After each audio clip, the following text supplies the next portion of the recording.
Psalm 41. Blessed are those who have regard for the weak. The Lord delivers them in times of trouble. The Lord protects and preserves them. They are counted among the blessed in the land. He does not give them over to the desire of their foes.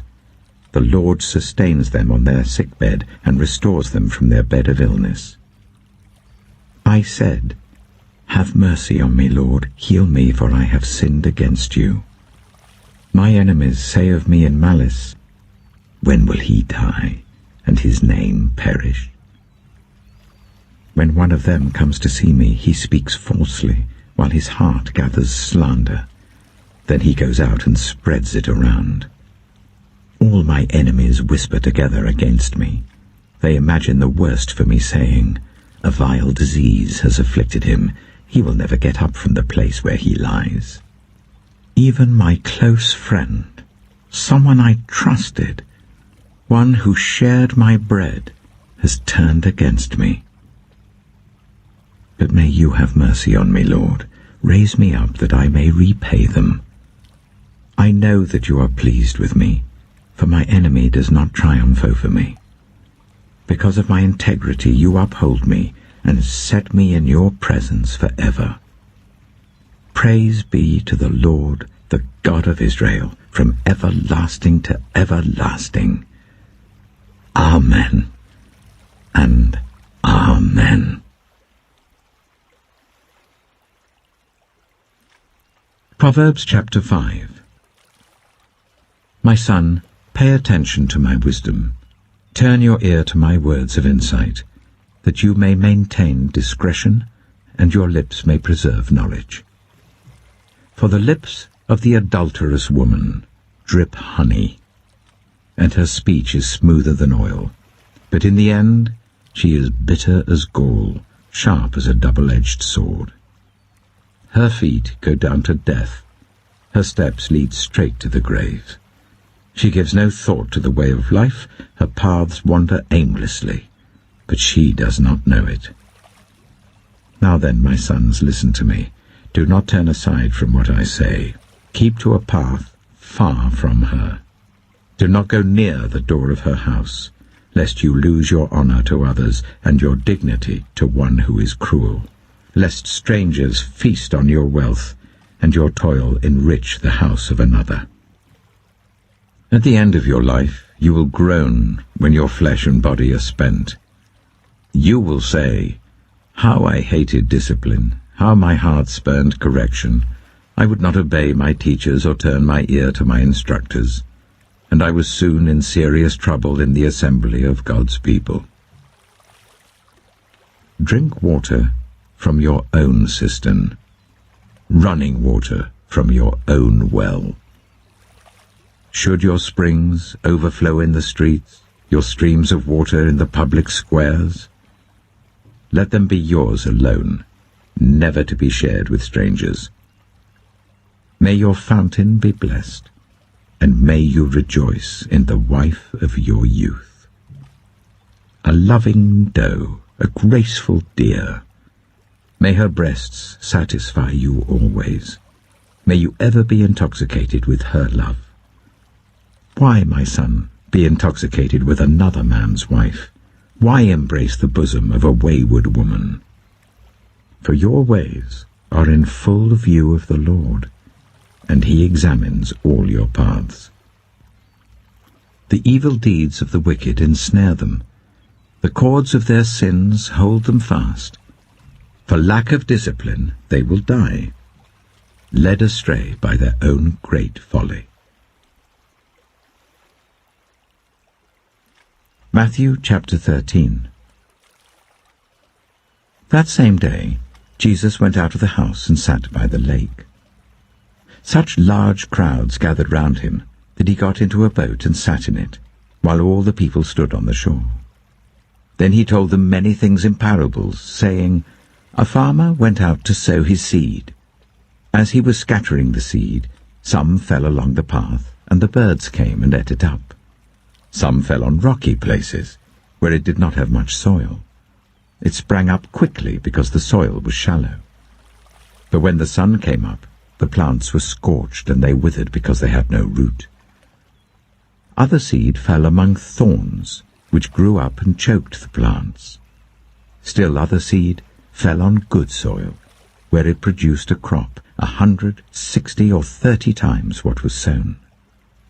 Whoever has ears, let them hear. The disciples came to him and asked, "Why do you speak to the people in parables?" He replied, "Because the knowledge of the secrets of the kingdom of heaven has been given to you, but not to them. Whoever has will be given more, and they will have an abundance. Whoever does not have, even what they have will be taken from them. This is why I speak to them in parables. Though seeing, they do not see. Though hearing, they do not hear or understand. In them is fulfilled the prophecy of Isaiah. You will be ever hearing but never understanding. You will be ever seeing but never perceiving. For this people's heart has become calloused. They hardly hear with their ears, and they have closed their eyes. Otherwise, they might see with their eyes, hear with their ears, understand with their hearts, and turn, and I would heal them. But blessed are your eyes because they see, and your ears because they hear. For truly I tell you, many prophets and righteous people longed to see what you see but did not see it, and to hear what you hear but did not hear it.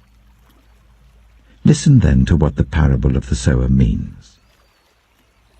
When anyone hears the message about the kingdom and does not understand it, the evil one comes and snatches away what was sown in their heart. This is the seed sown along the path.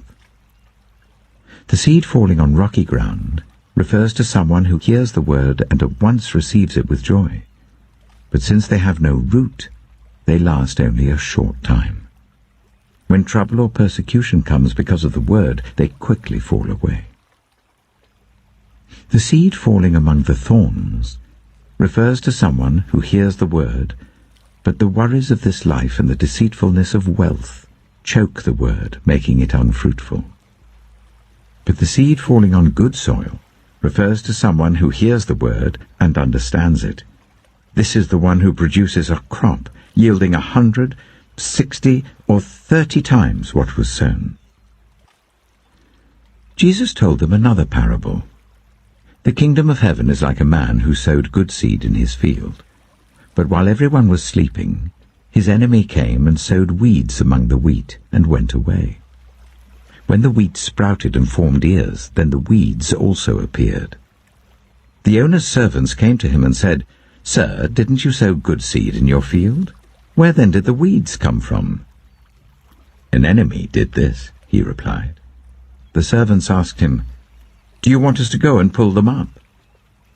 "No," he answered, "because while you're pulling up the weeds, you may uproot the wheat with them. Let both grow together until the harvest. At that time I will tell the harvesters, first collect the weeds and tie them in bundles to be burned, then gather the wheat and bring it into my barn." He told them another parable. The kingdom of heaven is like a mustard seed, which a man took and planted in his field. Though it is the smallest of all seeds, yet when it grows, it is the largest of garden plants and becomes a tree, so that the birds come and perch in its branches. He told them still another parable. The kingdom of heaven is like yeast that a woman took and mixed into about 30 kilograms of flour until it worked all through the dough. Jesus spoke all these things to the crowd in parables. He did not say anything to them without using a parable. So was fulfilled what was spoken through the prophet. "I will open my mouth in parables. I will utter things hidden since the creation of the world." Then he left the crowd and went into the house. His disciples came to him and said, "Explain to us the parable of the weeds in the field." He answered, "The one who sowed the good seed is the Son of Man. The field is the world, and the good seed stands for the people of the kingdom. The weeds are the people of the evil one, and the enemy who sows them is the devil. The harvest is the end of the age, and the harvesters are angels. As the weeds are pulled up and burned in the fire, so it will be at the end of the age. The Son of Man will send out his angels, and they will weed out of his kingdom everything that causes sin and all who do evil. They will throw them into the blazing furnace, where there will be weeping and gnashing of teeth. Then the righteous will shine like the sun in the kingdom of their Father. Whoever has ears, let them hear.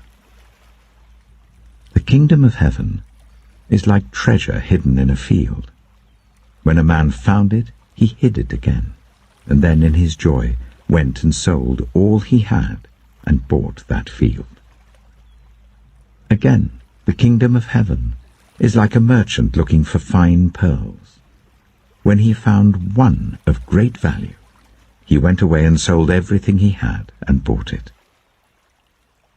Once again, the kingdom of heaven is like a net that was let down into the lake and caught all kinds of fish. When it was full, the fishermen pulled it up on the shore. Then they sat down and collected the good fish in baskets, but threw the bad away. This is how it will be at the end of the age. The angels will come and separate the wicked from the righteous, and throw them into the blazing furnace, where there will be weeping and gnashing of teeth.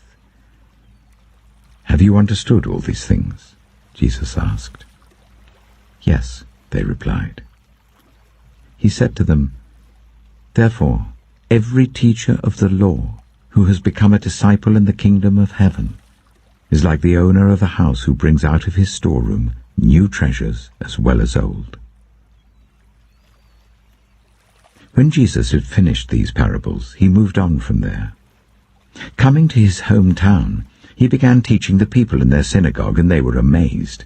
"Where did this man get this wisdom and these miraculous powers?" they asked. "Isn't this the carpenter's son? Isn't his mother's name Mary?